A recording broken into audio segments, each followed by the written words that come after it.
ऐसे कई घटनाओं में हमको दिखाई दिए हैं, ऐसा देखा है। वो निर्भय होकर, कोई भय नहीं लगा, ऐसा देखा। जैसे एक बार सैमसी में जहाँ गुरु आश्रम है, तो एक खंडेर था, और हमें खंडेर बहुत प्रिय है शुरू से।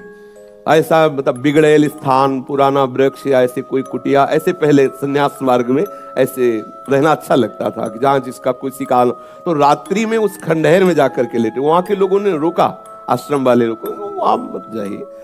हम सोचा आश्रम के कई लोग यहाँ लेटते हैं तो बातचीत करेंगे, इसलिए एकांत। यही गए तो अंदर मंत्र चल रहा था, और एक छोटी सी टार्च सिराने, छोटी सी घड़ी दुप दुप वाली, क्योंकि उससे पता चले ना तो मतलब टाइम का। तो ऐसे रख के वैसे से थोड़ा ही लेटे, तो उस समय जटाएं बड़ी बड़ी थी, वैसे उनका तकिया की तरह जटा रखे, तो ऐसा लगा जैसे कोई हमें बहुत जोर से दबाने की चेष्टा कर रहा है।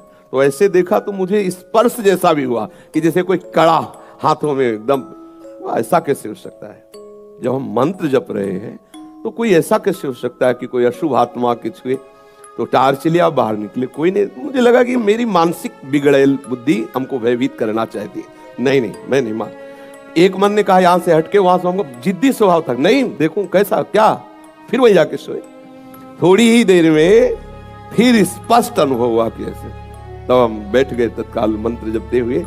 फिर हम कहा अब यहाँ ठीक नहीं है, क्योंकि बार बार विक्षेप डालेगा। मंदिर में गए, उन लोगों से कहा, बोले अब जानते कि वहाँ है, आप क्यों गए? ऐसा एक बार ऐसा हुआ, 3 बजे हम शौच के लिए कमंडल उठाया, तो जंगल में जाना होता था, कोई शौचालय की ऐसा, वो तो अभी कुछ वर्षों से शौचालय का ऐसी व्यवस्थाएं बनी नहीं। तो ग्रामीण आदि देशों में कहीं शौचालय पूरे नगर में नहीं होती थी, वो तो अभी व्यवस्थाएं हुई।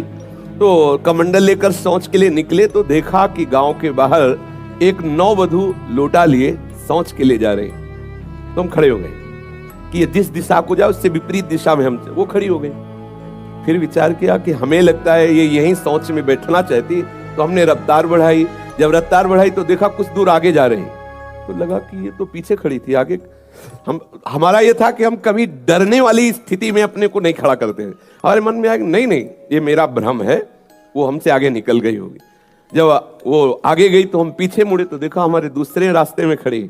अब हमें पक्का विश्वास हो गया कि ये कोई स्त्री नहीं है, कोई पतित आत्मा है जो इस रूप में है। तो जोर से भगवान नाम उच्चारण, खत्म खेल। ना कोई भय और ना वो हमें दोबारा दिखाई दी। तो हमने जीवन में देखा है कि अगर कहीं ऐसी प्रेत आत्मा भी हो, वो आपको परेशान नहीं कर सकती। आपको जैसे गोकर्ण के सामने धुंधकारी प्रकट हुआ, कभी वो अग्नि बनता, कभी वो ये बनता, कभी भेड़ बनता, कभी सिंह, समझ गए अधोगति को प्राप्त। लेकिन कोई ऐसा नहीं कि उनका अनिष्ट करे और रो के कह रहा था कि मेरा उद्धार कर दो, मेरा कल्याण कर दो।